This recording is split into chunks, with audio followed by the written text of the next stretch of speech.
So we'll take turns picking questions. Sounds like there's a lot of overlap though, it sounds like. So what if we look at part B? It's the same question twice. It doesn't really matter which one we do, but let's do B.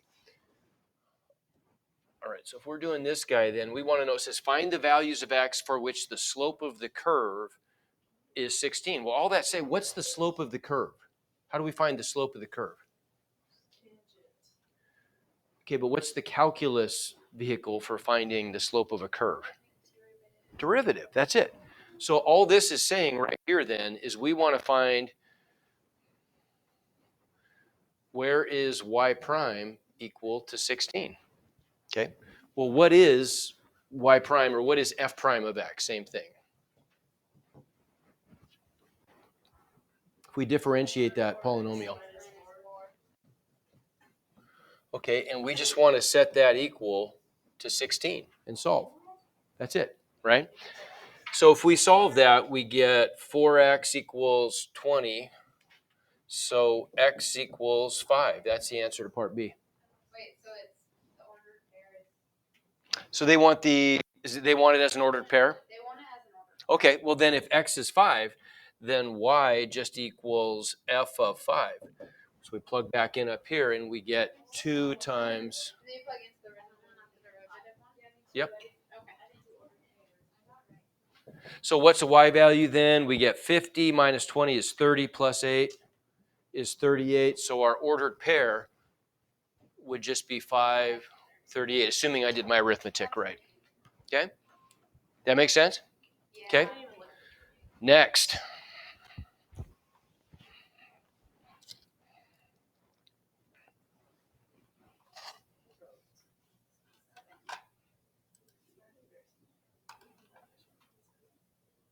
I know, I got this one wrong. I don't know what I put. Oh, I accidentally put it. That's like a dumb mistake. I accidentally put a 5 instead of 6 at one point. Such garbage. Okay, what's next? 14, okay? Oh, this is a good one. Good one to go through. It's so hard. Can't do this one. I bet you'll feel a lot better about it after today. I sure hope so. Like 20 steps. Oh, I think I added it instead of this one. Oh, oops, how to do it.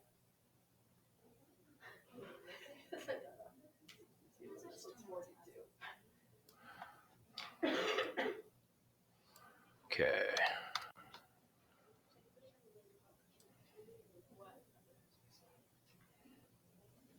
Oh my god, that's so easy.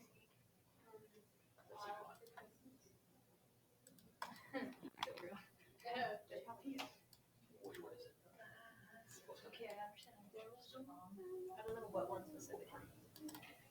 That's the most popular one I can think of. Oh, this one? Isn't it? All right. Okay, so graph the position function. That's no big deal. You guys have access to Desmos graphing, so you just graph that thing, right? That's not a big deal. Between 0 and 4, right? We're all good with that? How do you change like the window? Okay.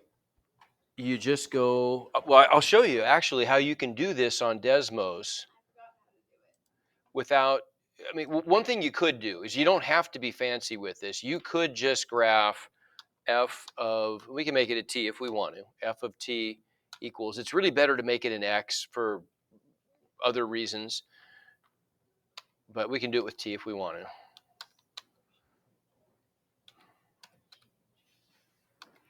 All you'd have to do is just graph this thing from 0, which is right there, up to 4, which is way up here, right? We'd have to shrink this thing down a little bit up to there, okay, up to that point.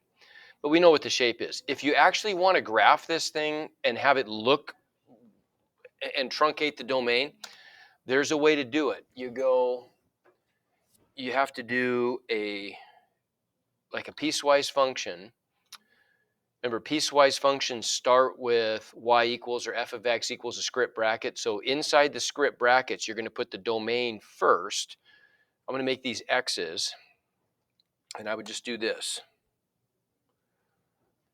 0 is less than or equal to, remember in Desmos I can just do a less than followed by an equals and it merges the two. So x is greater than or equal to 0 and less than or equal to 4. And then I hit a colon. That's the domain. Now I do the function. And I would just do, oh, and by the way, I want to come over here and make this f of x equals, equals this whole thing. Domain first, separated from the function by a colon. So then after the colon, I would do 2x squared minus 3x, and look what it does. It graphs the function on that specified domain. That's a good little trick, okay? So that's how you can do part A, okay? Part B, find and graph the velocity function. Okay, well, if this is position, then what is velocity? Derivative of that, right? Good. So we'll just differentiate, and that's going to give us 4t minus 3. Agreed? Okay.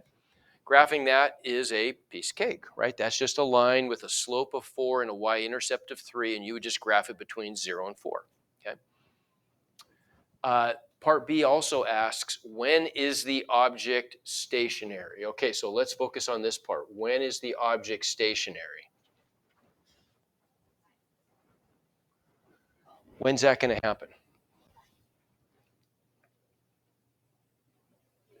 When velocity is what? 0. Okay, so that happens when v equals 0. And then all we'd have to do is just set our velocity function for t minus 3 equal to 0 and solve, and I would just get t equals 3/4. Okay, or on my graph, like if I were doing this, oh, here, I'll show you something really cool. If this is f of x, watch this. This is really cool. In Desmos, I don't think I've ever showed you guys this little trick. I can come down here and I could do something like, let's call this v of x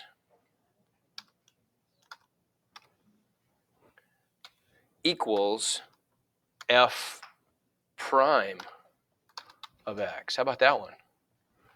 Look at that. It graphs the velocity function right there. So then all I would have to do if I want to find when the velocity function is 0 is I just find the 0 of that function, which is right there at 0.75. That's kind of cool. I mean, you don't need those fancy bells and whistles for this. You can just do the calculus, but that's kind of nice. Determine the velocity and acceleration of the object at t equals 1. Okay, well, what's the acceleration function here? Acceleration is just derivative of velocity. So what is it again? Second derivative, what would that be? 4. Right, so it's 4 everywhere. If I want to find the velocity when t is 1, I would just do v of 1, which is what? V of 1 would be 4 minus 3, which is 1. Okay? A of 1 is equal to 4 because the acceleration is always 4. Okay? Good? Questions so far? Okay, so how about D? Determine the acceleration of the object when its velocity is 0. Well, what's the acceleration of the object at any time? 4. Okay. Okay, E. Finally, E is the tricky one, I think.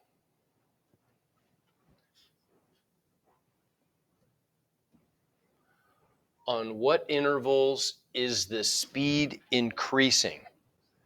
Okay, now this is where we have to go back to the invisible hand, right? The invisible hand is going to cause an object speed to increase when what two things happen, did we say? Speed increases. Remember, like if I'm moving in if my velocity is positive, I'm starting fast and slowing down when? Start fast and slow down, moving in the positive direction if my acceleration is what? Negative, right? Because the direction of acceleration is determined by the invisible hand. the force acting on me to slow me down moving to the right would have to be pushing me in that direction, right? That's the direction of acceleration. The invisible hand always coincides with acceleration because F equals ma, okay? So if I'm moving in the negative direction, I would be slowing down if my acceleration was positive. My velocity is negative, but my acceleration is positive. What did we say when we talked about this in class? What are the conditions for speed to be increasing? What has to be true of your velocity and your acceleration? They have to be the same sign, either both positive or both negative. The invisible hand has to be pushing you in the direction of your velocity to speed you up, right? So then we'd have to find the places where both the acceleration is positive and the velocity is positive, or vice versa. But the acceleration is always positive, right? It's 4. So then the places where the speed is increasing would be where the acceleration is positive and the velocity is positive. So we would have to just find the places then for part E. We would just have to find the places where my velocity function is greater than 0, right? So we would take the velocity function 4t minus 3, and that just has to be positive. So if we solve that, don't we just get t is greater than 3/4, right? So that would be our answer, except remember, this only works between 0 and 4. So what this tells me then is we would be on that interval.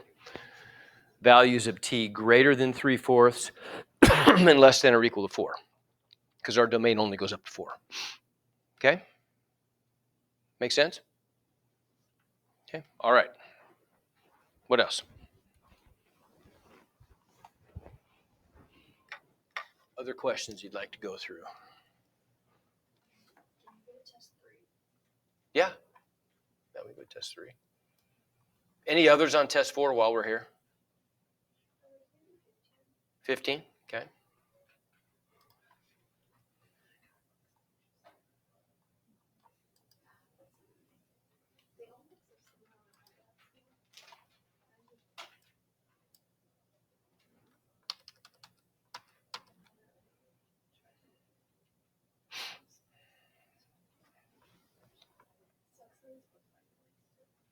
Okay, yeah, so this is,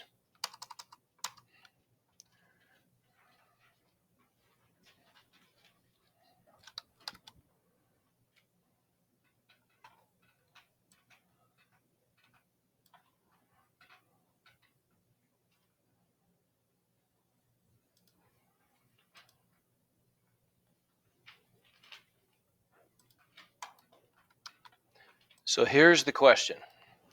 Find an equation of the tangent line at x equals a, okay? And then use the graphing calculator, graphing technology to graph the curve and the tangent line. That's no big deal. Once we know that, that's no big, just graph them both in Desmos. But getting that.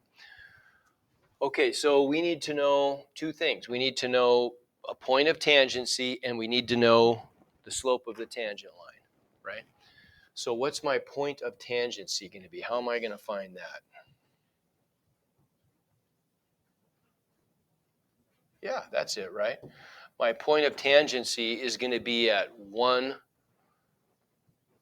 f of 1, if we're assuming that y equals f of x, right? We'll just write it in function notation. Okay, so that gives us 1, and if I plug 1 in, what do I get? 1 minus 2 is negative 1, minus 5 is negative 6, plus 3 is negative 3. So there's my point of tangency, right? How about the slope of the tangent line?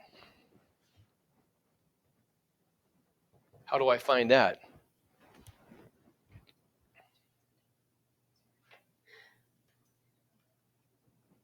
How do I find the slope of the tangent line at x equals 1?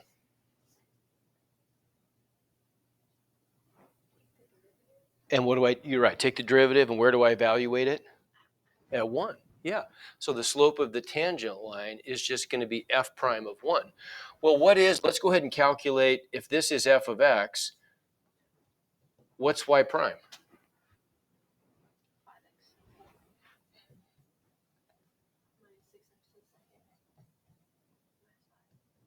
Okay, so then that's equal to 5 times 1 to the fourth minus 6 times 1 squared minus 5, which is what? 5 minus 6 minus 5 is minus 6, right? So there's our slope, there's our point. Now this is just a matter of point slope formula. Whoops, where are we here? Where are we here? Oh, right there. Okay. So we would just get y minus negative 3 equals, oh my goodness, equals negative 6. How am I going to do that?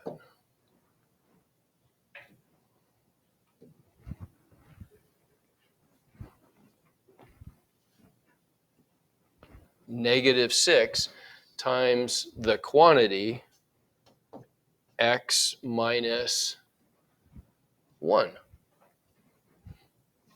right? If I just plug those, coordinates of my point of tangency and my slope into point slope, that's it.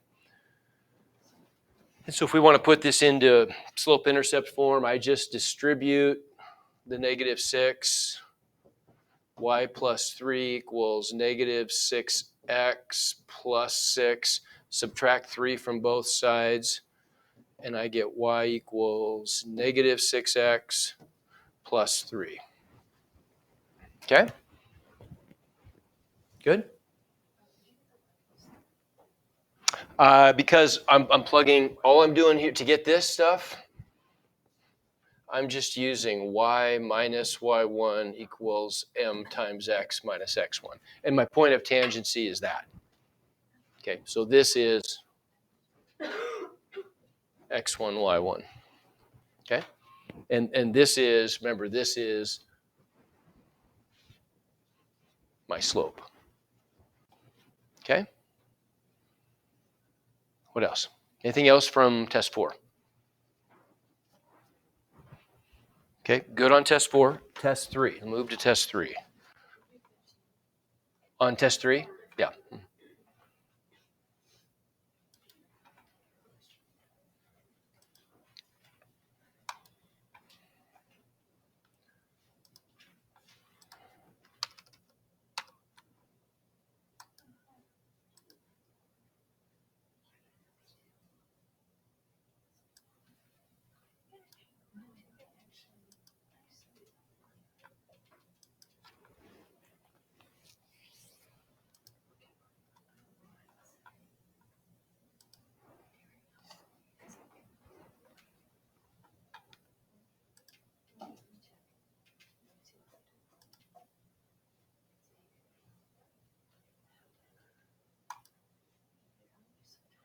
Would you guys rather see a trig function of a trig function or a square root of square root one? See something with a square root?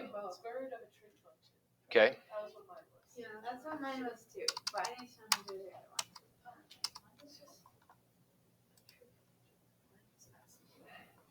And mine was atrocious. I just wrapped her up. Okay, and this one is just a chain rule issue, right?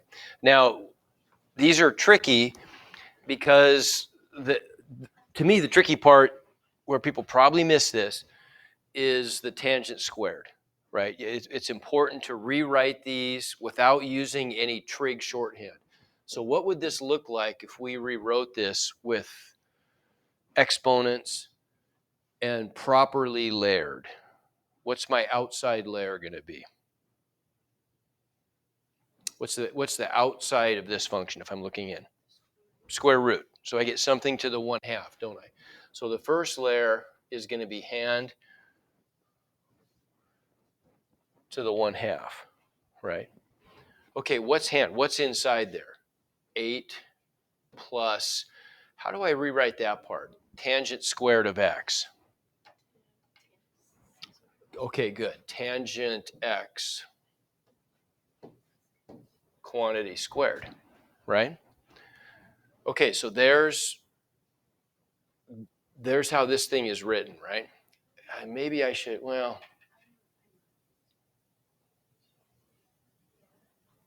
okay, we'll just leave it like that. Okay, so now we want to differentiate. So we got to use the chain rule. So we're gonna work our way from the outside in, right? Let me, oops.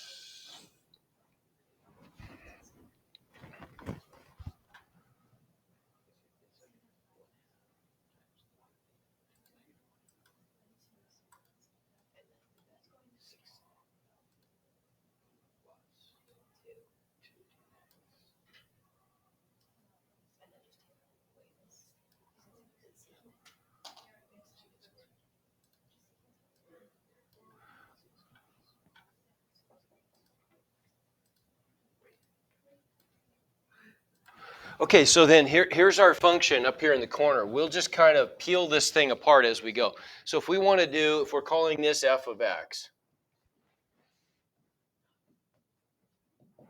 now we want to calculate f prime of x. Okay, so what's the first layer then? First layer is hand to the 1/2, right? So what's the derivative of hand to the 1/2? Good, 1/2 hand to the negative 1/2. Okay, so there's our first layer. 1/2 hand to the negative 1/2. And hand is 8 plus tangent x quantity squared. Okay, so now we can peel away that outside layer. We differentiated the outer layer of that onion, so we took the 1/2 power. Now we got to add another link. We have to differentiate the next link. We have to have a product there, right? So we get times the derivative of 8 plus tangent x quantity squared. What's the derivative of 8? 0, okay. Plus, what's the derivative of, how about this guy? What's the outermost layer of that second term? Hand squared, good. Okay, so what's the derivative of hand squared? 2 hand. Okay, so the next layer would be, oh my goodness. Next, I am, huh? Next layer is 2 times hand to the 1, and hand is tan x, right? Okay, so now we can erase that stuff, right? We took the derivative of hand squared, and finally we get in to the last layer of our 3-layer function, which is tangent x. So the derivative of that last layer, what's the derivative of tan x? Secant squared. And there's our answer. That's it. That's it. Now we'd want to clean this up a little bit, right? So we would just multiply the 1/2 times the 2, so they would cancel. And then there's not much else I can do. There's really not much else I could do. I could put, I mean, that's really, you could just leave it like that if you want to. I don't think, like, you guys are able to leave those as negative exponents, right? Pretty sure. Pretty sure. But if you didn't want to, I mean, even if you had to rewrite this using a radical, that's okay. Where does the blue layer go? If it's hand to the negative 1/2, what does a negative 1/2 power mean? It goes down, and 1/2 makes it a square root, right? So we could write this as, in the denominator, we would just get a square root of 8 plus tangent x quantity squared. Well, now we can go back to just writing that using shorthand, tangent squared x, okay? What's left on top? Tangent x to the 1, which is just tangent x, times secant squared. So on top, we're just left with tangent x times secant squared x, and now we're done. That's the most you could possibly do. Okay? Make sense? Okay, what else?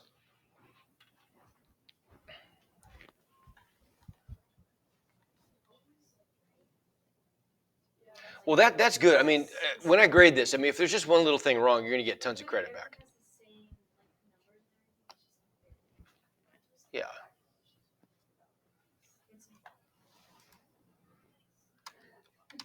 This is a test where there's a lot of available partial credit because there's a lot of steps.